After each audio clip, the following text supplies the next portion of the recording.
Alors, bonsoir. Alors, on va procéder à l'ouverture de la séance du 11 octobre 2022. Alors, le premier point, l'ordre du jour, ceux qui voulaient des ordres du jour, les échecs, etc., c'est en arrière, si vous voulez avoir des copies. Donc, l'ordre du jour, la résolution est approuvée. L'ordre du jour de la présente séance ordinaire telle que déposée par la secrétaire. C'est la proposition. Donc, Mme Barry, l'appuyée par M. Lévesque. Est-ce que le vote est demandé? Donc, c'est adopté. Point 3, l'adoption des procès-verbaux. Alors, on a deux procès-verbaux plutôt à adopter aujourd'hui. D'abord, celui de la séance ordinaire qui a été tenue le 13 septembre 2022. Et on a aussi la séance extraordinaire qui a été tenue le 28 septembre dernier. Et je vous en fais le résumé. Donc, on avait seulement 4 points à l'ordre du jour. Donc, le premier, c'est un octroi de mandat pour la réalisation d'une campagne de mesures de débit dans le secteur de l'ouvrage de surverse. Donc, on a reçu 3 cotations écrites de 3 entreprises distinctes et les soumissions allaient entre 38 128 et 51 319. Donc, c'est Enviro Services Incorporé au montant de 38 128 incluant les taxes applicables qui a été la plus avantageuse et à qui on a confié le mandat. Ensuite, on avait l'engagement de personnel, donc une agente de communication pour un poste temporaire qui a été confié à Gabrielle Larose. On a donné un avis de motion pour modifier le règlement 670, donc qui est concernant les normes pour les commerces itinérants. Donc, dans le fond, on est venu préciser certains éléments et c'est le point 5.1 de l'ordre du jour d'aujourd'hui. Et le 4e point était aussi un engagement personnel au niveau du coordonnateur des loisirs pour un remplacement de congé de maternité et parental. Et on a confié le poste à Mme Valérie Havard. Tant Mme Larose que Mme Havard débutaient d'ailleurs aujourd'hui leur poste. Donc, la résolution est d'approuver les procès-verbaux des séances du Conseil municipal tenues les 13 et 28 septembre 2022, telles que rédigées. Qui fait la proposition? Donc, M. Vallée, l'appui de Mme Hardy. Est-ce que le. Laisse-moi mais encore? Il y a la version. Je n'ai pas dormi beaucoup l'année passée, on a eu des godots. C'est ce que ça donne. Ça peut que je les parle. M. Bertion et Mme Hardy. D'ailleurs, ça arrive souvent que c'est M. Vallée. Ça fait 2 fois. Est-ce que quelqu'un demande le vote? Alors, c'est adopté. Ensuite, on arrive au point 4, donc l'approbation des comptes. Donc, la liste des comptes payables pour le mois de septembre 2022 a été transmise à l'ensemble des membres du Conseil. Les informations pertinentes ont été fournies. Donc, avant de procéder à l'adoption de la liste, est-ce qu'il y a des questions dans la salle? M. Jadot? Vous attendez. Le code 96 029 4600 pour le Prévost Fortin et Zéro. 0,29. Donc, c'est 2 dossiers. D'abord, un montant de 53 pour, on a eu une consultation au niveau de l'urbanisme pour la construction de fermettes et 1 750 qui est une formation sur la gouvernance municipale qui nous a été fournie par PFP. Le premier, c'est pour les fermettes? Oui. Ça consiste à quoi, les fermettes? Ça, c'était-tu pour l'écriture de notre règlement? C'était pour un dossier de la fermette dans le trait carré? Dans le trait carré. Donc, dans le trait carré, on a une fermette qui, dans le fond, c'est pas permis sur notre territoire. Donc, on a eu besoin d'avoir un avis juridique pour ce dossier-là, dans le trait carré. Es-tu accepté? Non. Refusé. Oui. Pardon? Oui, OK, oui. Oui, on a refusé. Et puis, un autre chèque aussi, 95 949, 6 300 division action pour le dépense électorale. Oui. Il n'y a pas eu d'élection ici depuis 2009. Il y a eu des élections, il n'y a pas eu de vote, mais il y a eu une campagne électorale, etc. Donc, dans le fond, on avait droit à 20 quelques mille dollars de remboursement au tiers. Comme on n'a pas poursuivi la campagne électorale après la période de mise en candidature, à ce moment-là, nous, on a tout de suite arrêté les dépenses. Donc, on a eu 9 000 quelques de dépenses, et ça, c'est le remboursement des 2 tiers qui nous sont autorisés. Parce qu'on ne peut pas dire qu'il n'y a pas eu d'élection. J'ai été élu, mais j'ai été élu par acclamation, tout comme les membres du Conseil. Et puis ça, c'est pour quand il y a une élection qui est élue par acclamation, ça coûte des fonds. Ben oui. Puis, Tu sais, les formations, les listes électorales, etc. Tu sais, on dit quand il y a une élection, ça coûte environ 100 000. Quand il n'y a pas d'élection, ça va coûter autour de 25 000. Dans ce coin-là. Dans ce coin-là. On a des dépenses engagées. puis Vision Action, c'est votre parti, c'est Absolument. pas d'opposition. Pas d'opposition. Est-ce qu'il y a d'autres questions dans la salle? C'est bon? Alors, la résolution dans ce cas est d'approuver la liste des comptes préparés par le service de finances au montant de 1 874 736,93 et d'autoriser la trésorière à effectuer le paiement de ces comptes. À qui de droit? Qui fait la proposition? Madame Baril, appuyée par Madame Hardy. Est-ce que le vote est demandé? Donc, c'est adopté. 5.1, M. Bertrand. 5.1, c'est pour le règlement modifiant le règlement 670 aux fins de modifier l'article 6A concernant les normes sur les commerces itinérants. Donc, si je vous lis un petit peu le règlement qui modifie le numéro 670, qui devient le 670-3, concernant, comme je le dis, les normes sur les commerces itinérants, on dit dans le règlement que tout commerce itinérant ou tout autre commerce sur une base... Je n'ai pas ouvert au micro. Est-ce que vous m'entendez bien? Très bien. Okay. Tu vas faire madame? Alors, sur une base journalière est prohibé sur le territoire de la ville de Saint-Anne-des-Plaines, à l'exception des cantines mobiles ou restaurants ambulants qui sont assujettis aux dispositions suivantes. Donc, toute personne exploitant une cantine mobile ou un restaurant ambulant doit obtenir un certificat d'occupation temporaire de la ville. Il est interdit d'offrir, de vendre ou de donner des aliments, des boissons ou breuvages en bordure d'une rue ou d'un chemin. Il est interdit d'exploiter un commerce dans une cantine mobile ailleurs que sur le terrain d'un établissement commercial, industriel ou sur un chantier, là c'est écrit petit, de construction ou dans un encadre de ferme. Nonobstant de ce qui précède, lors d'événements spéciaux à caractère public, tout restaurant ambulant doit être approuvé par simple résolution du conseil municipal. Donc, ce qu'on dit, c'est que l'avis de motion est donné lors de la séance extraordinaire tenue le 28 septembre 2022 et la résolution dit d'adopter le règlement numéro 670-3, modifiant le règlement numéro 670 aux fins de modifier l'article 6A concernant les normes sur les commerces itinérants. Merci, M. Bertrand. Qui fait la proposition? De M. Leblanc, appuyé par M. Lévesque. Est-ce que le vote est demandé? Donc, c'est adopté. 5.2, M. Bertrand. Cette fois-ci, le règlement 999-2 qui modifie le règlement numéro 999 constituant un comité consultatif de développement économique. Donc, l'avis de motion donné lors de la séance ordinaire tenue le 13 septembre 2022. Si je vous lis brièvement, dans le 999-2, qui est le règlement qui modifie, je le répète, le règlement 999 constituant un comité consultatif de développement économique, c'est-à-dire que tous les membres du comité consultatif de développement économique ont droit de vote, à l'exception du membre du conseil municipal et du membre employé cadre de la ville. L'employé cadre de la ville responsable du développement économique est d'office la personne ressource et le secrétaire du comité. En plus, ce qu'on dit, c'est que la durée du mandat d'un membre est destitution. On dit que 3 membres sont initialement désignés jusqu'au 1er janvier 2023. 3 autres membres sont initialement désignés jusqu'au 1er janvier 2024 et les mandats subséquents seront d'une durée de 2 ans à compter de la fin des mandats initiaux mentionnés ci haut. On dit également qu'en lien avec la séance du comité et quorum, on dit la fréquence des séances du comité est établie par l'employé cadre responsable du développement économique de la ville et on doit prévoir un minimum de 5 séances par année.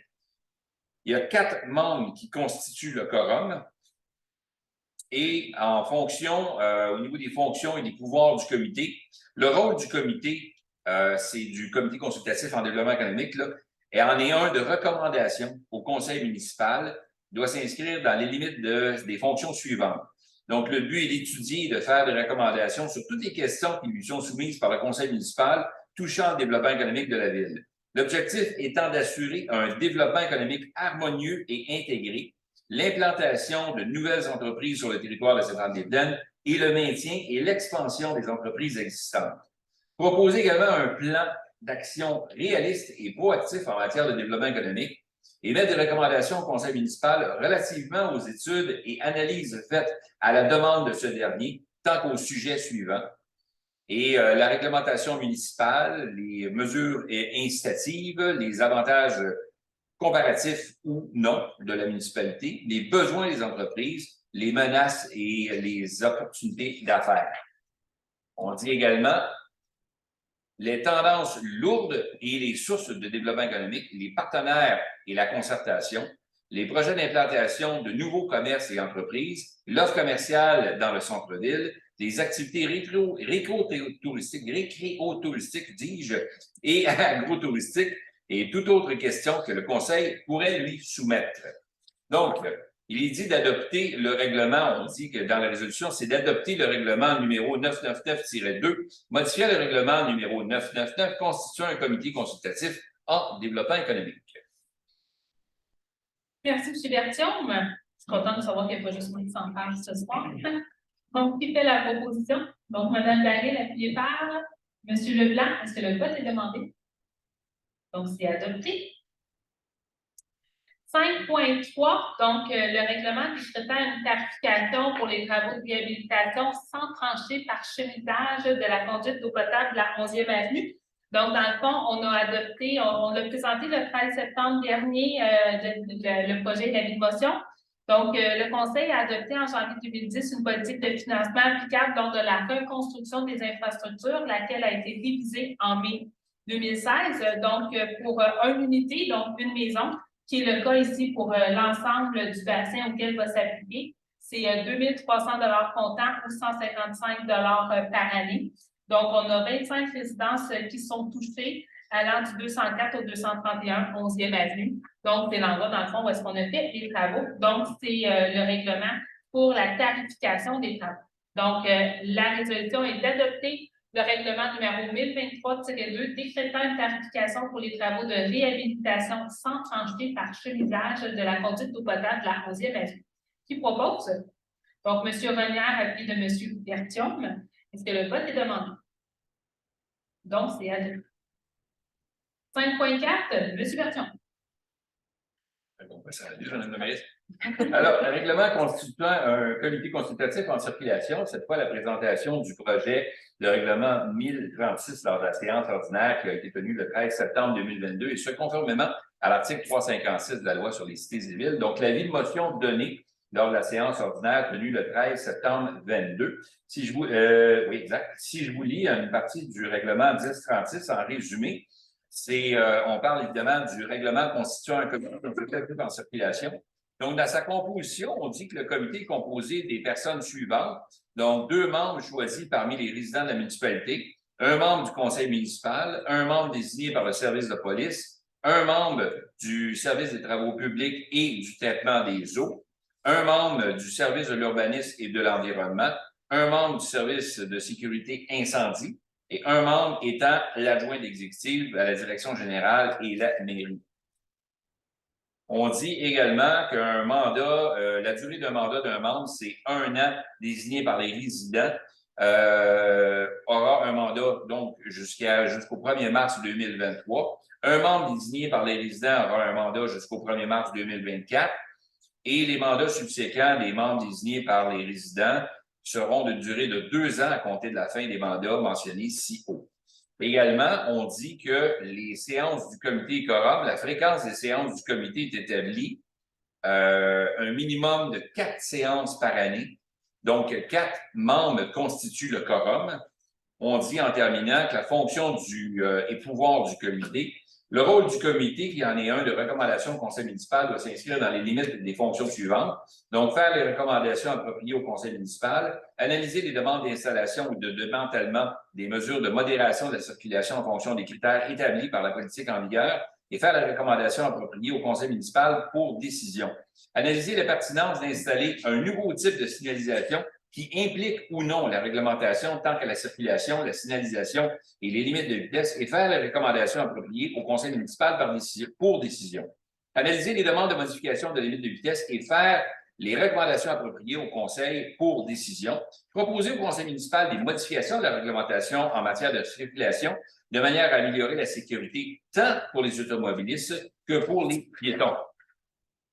Et c'est ce qui met un terme à toutes les responsabilités du comité. Donc, l'idée est d'adopter le règlement numéro 1036 constituant un comité consultatif en circulation, Madame la ministre. Merci. Merci.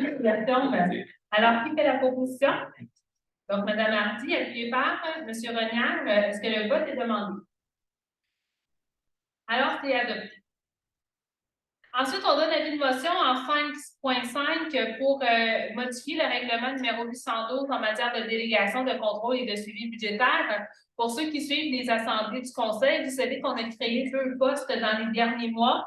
Donc, d'abord, le surintendant de traitement des eaux ainsi que le conseiller en développement économique et donc, n'étaient pas inclus au niveau de la délégation de pouvoir pour faire les budgets et les dépenses. Donc, dans le fond, on vient ajouter ces deux postes-là pour les valeurs de contrat qui sont inférieures à 5 000 et dans la catégorie valeur de contrat de 5 000 à 14 999 et 90. Donc, qui donne la motion? Donc, M. Berthiaume. 6.1, donc 2 appels d'offres de l'UMQ de services professionnels afin d'obtenir les services financiers, les services de prévention et de gestion pour les mutuelles de prévention en santé et sécurité de travail de l'UMQ. Donc, l'Union des municipalités du Québec a 2 mutuelles de prévention au niveau de la santé et de la sécurité en vertu de la loi sur les accidents de travail et les maladies professionnelles. La municipalité désire profiter des avantages en adhérant à l'une ou l'autre des mutuelles réservées exclusivement aux membres de l'UMQ. Le classement et la participation à l'une ou l'autre des mutuelles de l'UMQ est établi annuellement par l'UMQ en prenant en compte les données disponibles au guichet de la CNESST au 31 août de l'année du dépôt. L'adhésion à une mutuelle permet à une municipalité d'améliorer son système de gestion ainsi que sa performance au niveau de la santé et de la sécurité au travail. La municipalité participe déjà aux services offerts en santé et sécurité au travail par l'UMQ. La municipalité a reçu une proposition de l'UMQ pour retenir des services professionnels via un premier appel d'offres de services financiers et dans un deuxième appel d'offres des services de prévention et de gestion.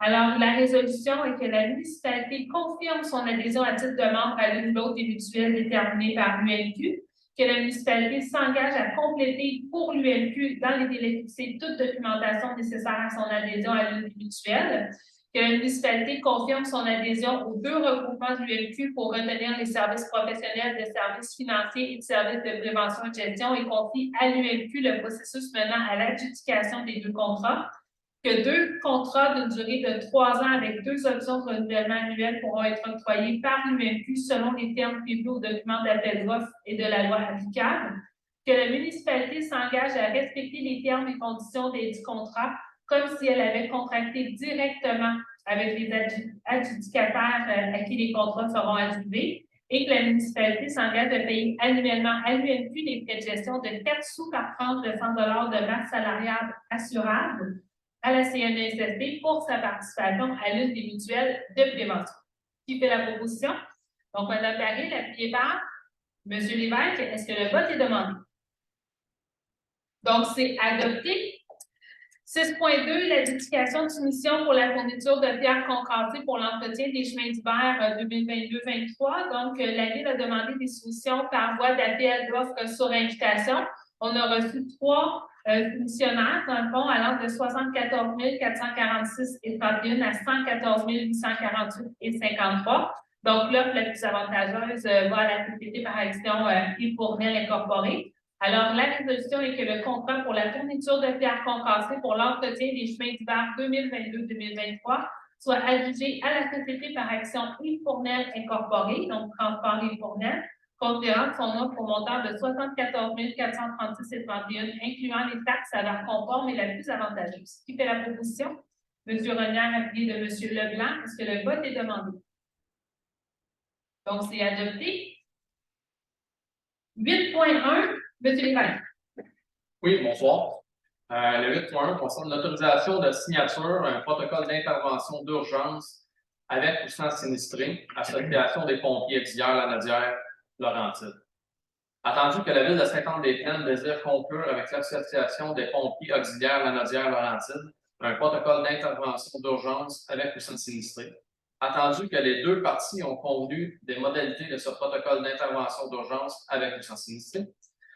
La résolution se lit comme suit. Que la Ville de Sainte-Anne-des-Plaines autorise et ratifie la signature du protocole d'intervention d'urgence avec ou sans sinistrés à intervenir avec l'Association des pompiers auxiliaires Lanaudière Laurentides par son directeur du service de sécurité incendie, M. Patrice Martel, le 20 septembre 2022, et autorise celui-ci à signer tous les documents se rapportant à l'entente afin de donner plein effet à la présente résolution.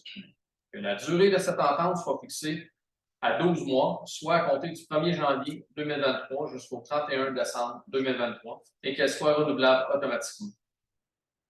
Merci, M. Lévesque. Qui fait la proposition? M. Renial, appuyé par M. Bertion. Est-ce que le vote est demandé? Donc, c'est adopté. 8.2, M. Leblanc. Merci, Mme la mairesse. Donc, avis à la commission municipale, exemption de taxes pour le comptoir Recycdon. Donc, attendu que suite à une décision rendue le 22 avril 2013, la commission municipale a accordé une reconnaissance pour fin d'exemption de taxes foncières au comptoir Recycdon en vertu de la loi sur la fiscalité municipale. Attendu que dans le cadre de la révision périodique de cette reconnaissance, la commission municipale doit évaluer les documents transmis par le comptoir Recycdon. Attendu qu'en vertu de la loi, la municipalité doit être consultée. La résolution se lit comme suit. Que le conseil municipal de la ville de Sainte-Anne-des-Plaines informe la commission municipale du Québec qu'elle est favorable au maintien de la reconnaissance aux fins d'exemption de taxes foncières en ce qui a trait au bâtiment situé au 246 5e avenue, puisqu'il apparaît que les activités du comptoir Recycdon sont conformes aux critères d'exemption. Merci, M. Leblanc. Qui fait la proposition? Donc, Mme Barré, appuyée par M. Reniard. Est-ce que le vote est demandé? Donc, c'est adopté. 8.3, demande d'engagement du MTQ pour prévenir des décès sur ces routes. Donc, l'entretien et la détermination de la limite de vitesse sur les routes numérotées sont de la compétence du ministère des Transports. La mobilité active représente une solution crédible pour lutter contre les changements climatiques et pour favoriser de saines habitudes de vie chez nos concitoyens et concitoyennes. Notre ville est traversée par la route 335 sous la gestion du ministère. Cette route représente une artère de circulation importante avec beaucoup de circulation rapide et constitue une barrière au cheminement piéton sécuritaire. Le ministère est un partenaire incontournable des municipalités et ses actions devraient être en adéquation avec les besoins des communautés et la sécurité des personnes. La fluidité automobile sur les routes numérotées ne doit plus être privilégiée au détriment de la sécurité des concitoyens et des concitoyennes demeurant dans les communautés traversées par ces routes. Demande d'intervention au niveau de la route 335 à l'intersection de la 1e avenue et de la 5e avenue pour un peu de circulation à la hauteur du chemin Gibson, pour des traverses piétonnes à divers endroits, pour les travaux devant se tenir sur un important segment de la rue, pour la reprogrammation du feu de circulation à l'intersection durant le parc dans l'axe est-ouest, ainsi que pour la baisse de vitesse sur certains segments de cette route pour sécuriser cette route adressée au ministère, ont essuyé des refus ou demeurent que leur réponse n'a pas encore mené à des actions concrètes.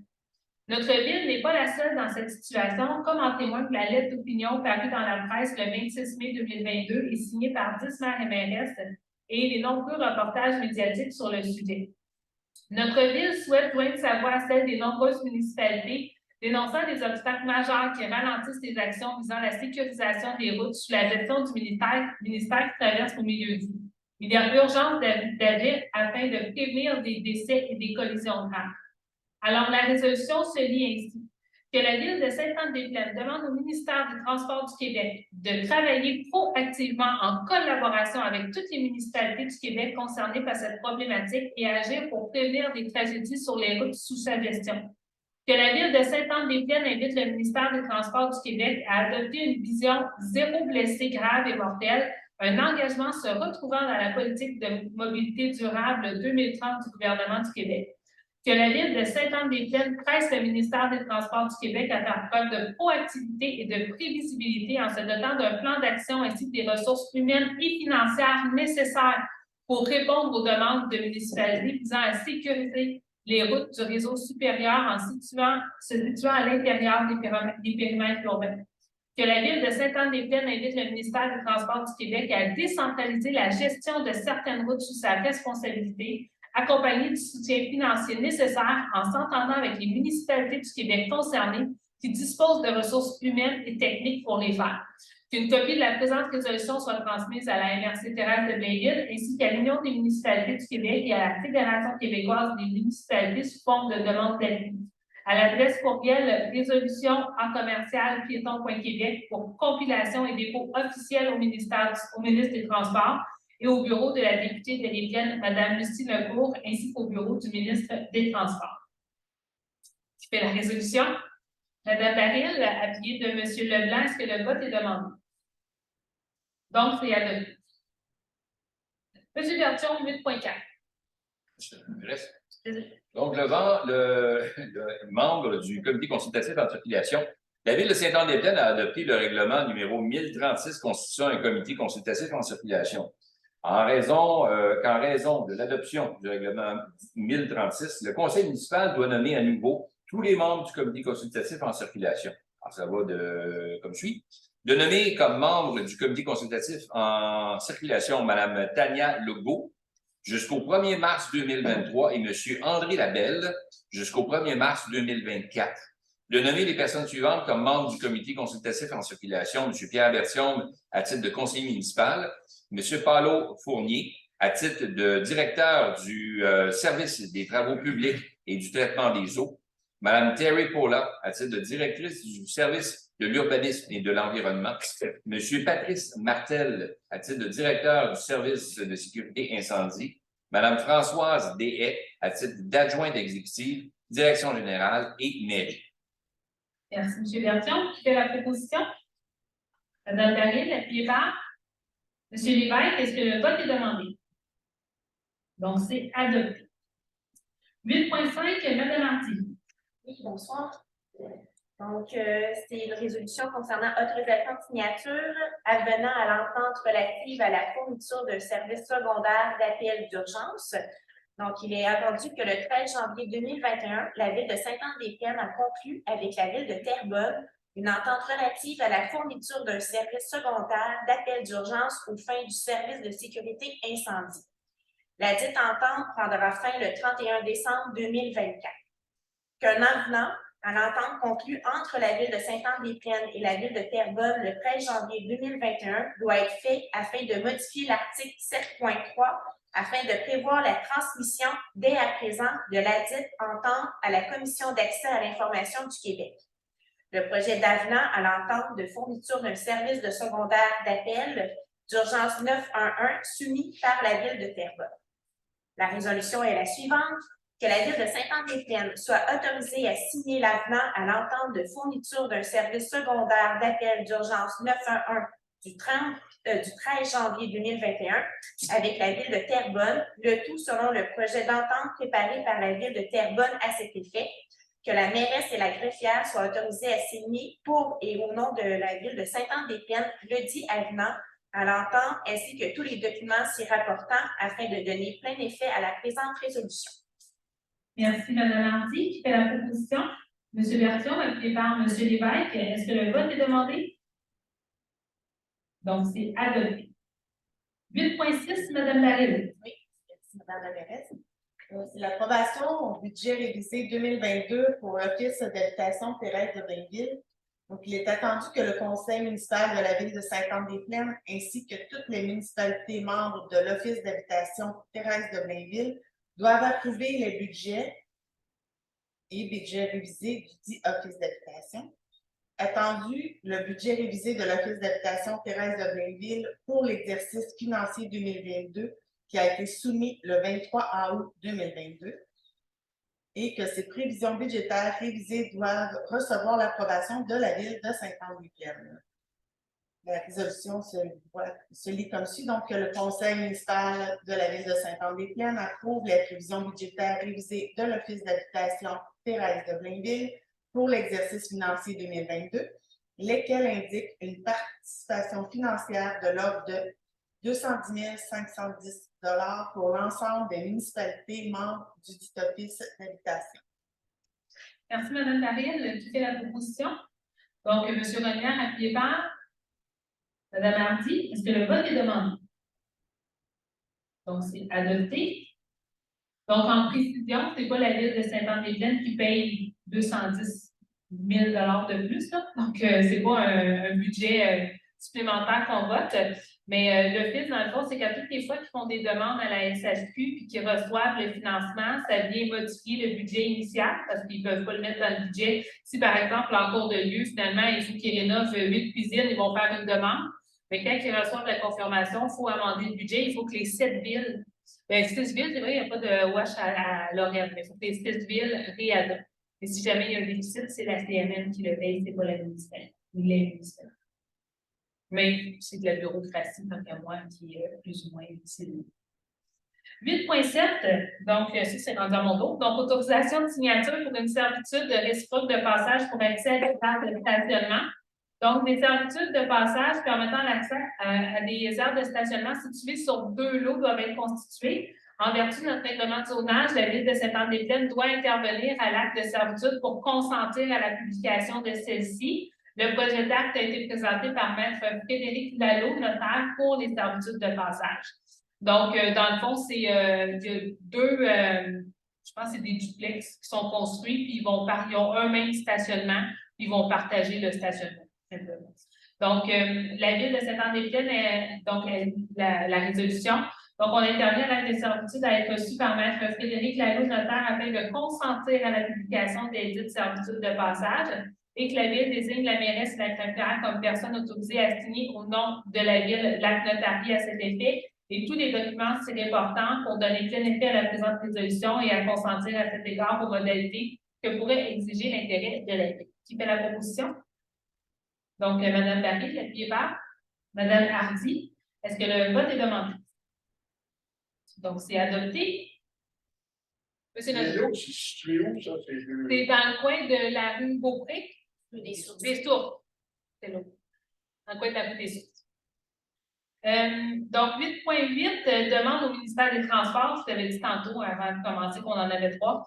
Donc, modification à la programmation des feux de circulation sur la route 335 à l'intersection durant le Lepage. Donc, la Ville de Sainte-Anne-des-Plaines reçoit de multiples plaintes de ses citoyens concernant la problématique de la fluidité de la circulation de l'axe est-ouest des feux de circulation installés sur la route 335 à l'intersection durant le Lepage. Donc, la Ville est consciente des importants problèmes de fluidité à cette intersection, mais ce tronçon relève du ministère des Transports du Québec. Cette problématique de fluidité de la circulation à l'intersection durant le Lepage et de la route 335 a été étudiée par le comité de circulation de la Ville et recommande au conseil municipal de demander au ministère des Transports de modifier la programmation des feux à l'intersection pour ajouter une priorité de virage sur feu clignotant dans les 2 directions, donc dans l'axe est-ouest. Donc, la résolution est que la Ville de Sainte-Anne-des-Plaines demande au ministère des Transports de modifier la programmation des feux de circulation à l'intersection durant le Lepage et de la route 335 pour ajouter une priorité de virage sur feu clignotant dans les 2 directions de l'axe est-ouest, et ce, afin de remédier à la problématique de fluidité de circulation dans l'axe est-ouest, et que copie de la présente résolution soit transmise au ministre des Transports du Québec, au ministre responsable des Laurentides et à la députée de les Plaines, Mme Lucie Lebourg. Qui fait la proposition? Donc, Mme Hardy, appuyée de M. Leblanc. Est-ce que le vote est demandé? Donc, c'est adopté. On a souvent des plaintes qu'on va relayer à des citoyens en disant qu'on ne peut pas intervenir, nous, que c'est du ressort du NTQ, donc de ne pas hésiter à appeler de des plaintes auprès du NTQ. Mais comme on en a beaucoup, on s'est dit comme une ville parle par résolution et en plus à la demande du comité de circulation de la municipalité. C'est pour ça qu'on a décidé de la faire. Si ça peut aider, on ne perd rien de la faire. Mais ceux qui reviennent en heure de pointe, qui reviennent de Mirabel, là, c'est pas. Il y en a qui disent que ça peut prendre jusqu'à 30 minutes, qui font 8-10 fois la lumière avant de réussir à arriver et à tourner vers le village. Là. Ça devient quasiment ridicule. Donc, on va essayer de travailler, continuer à travailler parce qu'on l'a déjà demandé. J'ai arrêté de compter le nombre de fois, mais là, on va le faire par résolution si ça veut. 8.9 demande au ministère des Transports donc l'implantation d'un arrêt obligatoire dans les 2 directions sur la 335 à l'intersection de la première avenue. La ville de Sainte-Anne-des-Plaines a constaté une hausse importante du flux de circulation sur la première avenue et que cette forte hausse entraîne des problématiques importantes de sécurité sur la route 335 à l'intersection de la première avenue. L'accident est survenu le 11 septembre 2022 sur la route 335 à l'intersection de la première avenue, de laquelle a découlé une demande urgente du service de police au ministère des Transports pour ajouter un arrêt temporaire dans les deux directions sur la route 335, puisqu'une journée de porte ouverte avait été organisée par un commerce de proximité sur la première avenue. La situation mentionnée au paragraphe précédent est appelée à se répéter fréquemment. La ville de Sainte-Anne-des-Plaines est soucieuse de la sécurité de ses citoyens et préoccupée par des enjeux de sécurité sur la route 335 à l'intersection de la première avenue en raison de la hausse importante du flux de circulation. Ce tronçon relève du ministère des Transports du Québec et la problématique de sécurité sur la route 335, intersection Première Avenue, a été étudiée par le comité de circulation de la ville de Sainte-Anne-des-Plaines qui recommande au conseil municipal de demander formellement au ministère des Transports d'implanter un arrêt obligatoire dans les deux directions sur la route 335 à l'intersection de la Première Avenue. La résolution est donc que la ville de Sainte-Anne-des-Plaines demande au ministère des Transports d'implanter un arrêt obligatoire dans les deux directions sur la route 335 à l'intersection de la route 335 et de la Première Avenue, et ce afin de remédier à la problématique de sécurité à cette intersection, et que copie de la présente résolution soit transmise au ministre des Transports du Québec, au ministre responsable des Laurentides et à la députée de l'Église, Mme Lucie Legault, qui fait la proposition. Donc, Mme Baril. Mme Baril, c'est en plus ce soir. Appuyé de M. Bertion. Est-ce que le vote est demandé? Donc, c'est adopté. Donc, ça aussi, ce n'est pas la première fois qu'on le demande. On avait même demandé initialement aussi qu'il y ait une lumière qui soit installée à la première avenue. Ça nous avait été refusé. Donc, on s'est dit qu'on va continuer à taper sur le clou pour essayer de sécuriser notre municipalité. 9.1, on est au dépôt des rapports d'hiver et des procès-verbaux. Donc, on procède au dépôt du rapport des activités du service de santé incendie pour septembre 2022, le rapport budgétaire au 30 septembre 2022, le rapport des permis de construction du mois de septembre 2022, le procès-verbal de la réunion du comité consultatif d'urbanisme du 21 septembre 2022, le compte-rendu de la réunion du comité consultatif en environnement tenu le 13 septembre 2022, le procès-verbal de la réunion du comité consultatif en circulation du 14 septembre 2022, ainsi que les rapports précentristes pour août et septembre 2020. Qui fait la proposition? Donc, M. Bertion, appuyé de M. Renière. Est-ce que le vote est demandé? Donc, c'est adopté. 10.1, M. Renière. Oui, merci, Mme la mairesse. Donc, les demandes de permis soumises à La batterie. C'est d'abord. non, ils ont changé. Ah, c'est ça, c'est d'abord. Les demandes de permis soumises à un PIA. Donc, on a attendu que les demandes de permis soumises à un PIA doivent être approuvées par le conseil municipal, que les demandes suivantes répondent aux objectifs et aux critères établis au règlement sur les plans d'implantation et d'intégration architecturale. Donc, on a 3 demandes acceptées pour ce mois-ci. Donc, on a 65 chemin du Golfe au niveau de son architecture, de son revêtement extérieur. Après ça, on a une enseigne de Pizza Salvatore qui va être à côté du Chico et du Dollarama. Cependant, dans ce cas-ci, le comité consultatif refuse l'auvent rouge, mais tout le reste de l'enseigne est conforme et au niveau des lumières aussi. Et on a au 194B boulevard Sainte-Anne une enseigne là, dans l'ancien point d'impact, donc au niveau d'un service là, de Studio Flora et d'impression Flora qui va se trouver, c'est conforme donc à notre PIA. De plus, on a une demande ici qui est refusée, donc la demande suivante ne répond pas aux objectifs, aux critères établis du règlement, au règlement sur les plans d'implantation et d'intégration architecturale. Donc, on est au 6885 Monté-Gagnon. Ce permis-là a été refusé parce que le stationnement devance la devanture de la bâtisse. Normalement, le stationnement doit être égal à la bâtisse. Dans ce cas-ci, le stationnement s'avance vers la rue, ce qui fait en sorte que la première chose qu'on voit, ce n'est pas la bâtisse et son architecture, c'est les autos. Donc, il doit y avoir un travail refait auprès d'aménagement pour le stationnement.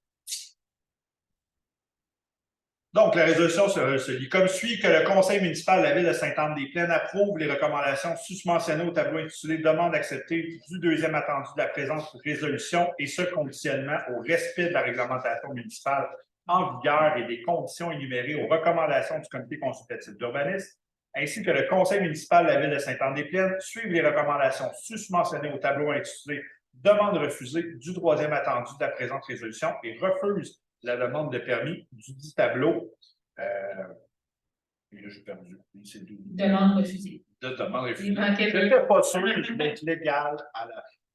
Merci, M. Renière. Donc, qui fait la proposition? Donc, M. Bertrand a dit Mme Hardy. Est-ce que le vote est demandé? Donc, c'est adopté. Et on termine avec 10.2, M. Renière. Donc, une demande de permis démolition, toujours pour la même adresse, au 6885. Donc, juste rapidement, là, pour avoir les attendus, c'est que le constructeur, l'entrepreneur a déjà un plan d'implantation. Donc, il peut demander la démolition de la bâtisse pour construire son habitation. Par contre, l'habitation, comme vous avez vu préalablement, n'est pas conforme au PIA. C'est deux dossiers séparés. C'est pas parce qu'on en refuse un qu'on ne peut pas accepter l'autre. C'est juste faire la précision.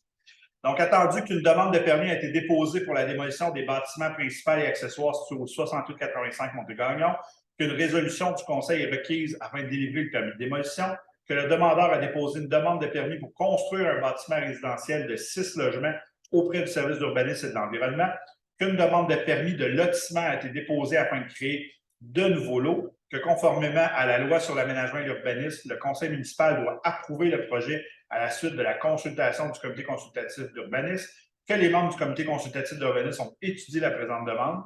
La résolution est que le conseil municipal accepte la dite demande, et ce pour tous les motifs mentionnés au préambule, lequel fait partie intégrante de la présente résolution. Merci, M. Renière. Donc, qui fait la proposition? Donc, Mme Barry a fait Mme Hardy. Est-ce que le vote est demandé? Donc, c'est adopté. Alors, on est rendu à la parole aux élus. Est-ce qu'il y en avait qui avaient un message à dire, M. Bertion? C'est un grand jour pour nous. Demain, on célèbre l'anniversaire de mon confrère, M. Leblanc. Alors, je voulais lui souhaiter bonne fête à l'avance. Bonne fête au conseiller, M. Leblanc. Merci.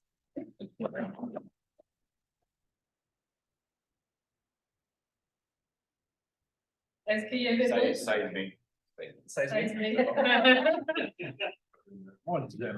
Monsieur Lévesque, Mme Hardy, est-ce que vous aviez quelque chose en particulier à adresser de votre côté, M. Leblanc? Oui, donc, bonsoir à tous. Bonsoir, Mme Rachel. Donc, le 24 octobre prochain aura lieu l'Assemblée générale annuelle d'héritage Anne-Plénois. Donc, les membres et intéressés sont priés de se présenter à l'église donc pour 19 h. Donc, le 24 octobre prochain. M. Leblanc? M. Renière, Mme Barry? Ben, moi, j'avais dit, Mathieu en MRS, j'avais dit que la ville pour l'Halloween, mais je ne me suis plus la date. Vous allez pouvoir me rattraper. Oui, je le sais. Mais c'est le 30 qu'on a les activités, qu'on va donner des bonbons. Ça, c'est devant le l'hôtel. Les bonbons devant. Donc, le conseil de ville va cette année participer donc un peu plus activement à l'Halloween, notamment avec les activités qui vont dérouler dans la ville. Donc, vous êtes les bienvenus. Tous les âges, les bonbons, c'est toujours bon. C'est quelle date? Le 31, c'est l'Halloween. Le 16 mai, c'est le Noël. Le 12, ça va être Mme Barry? Oui, merci. Bonsoir tout le monde. Un petit rappel là, pour dimanche qui s'en vient, le 16, là, donc c'est la marche Pierre Lavoie qui va avoir lieu au centre Henri Cardinal à 9h30. Donc, vous êtes tous les bienvenus à venir prendre l'air avec nous et se garder en forme, amener vos petits-enfants, votre famille, c'est toujours plaisant. Et aussi la nuit des sans-abri qui va être vendredi prochain, le 21 octobre. C'est au Parc du Breuil cette année qu'il va y avoir un beau rassemblement donc pour nous sensibiliser sur la vie des gens sans domicile fixe. Donc, c'est tout bon de se rappeler qu'on est bien chez soi et qu'il y en a qui sont plus démunis. Donc, vous êtes les bienvenus au Parc du Breuil. Il y a tout le temps plein d'activités, des organismes communautaires pour sensibiliser les gens. Je sais aussi que vous pouvez amener vos enfants, vos petits-enfants. C'est bien de leur faire voir qu'on est bien chez nous. Merci, Mme Barry. À Blainville. Sur la rue du Breuil à Blainville. Et je terminerai en remerciant encore une fois tous ceux qui ont participé à la classique de la MILS, notre toute première édition, qu'on a eu l'immense privilège de recevoir Marc Hervieux. Ça a été un spectacle qui a été à la hauteur de mes attentes, mais des attentes des citoyens, de nos partenaires. Je crois qu'on a découvert une nouvelle formule qui va devenir une tradition. Donc, la barre, elle est très, très haute pour l'année prochaine. Mais je suis sûre qu'on va trouver quelqu'un qui va être tout aussi charmant, drôle et tout en talent. Donc, pour la prochaine édition.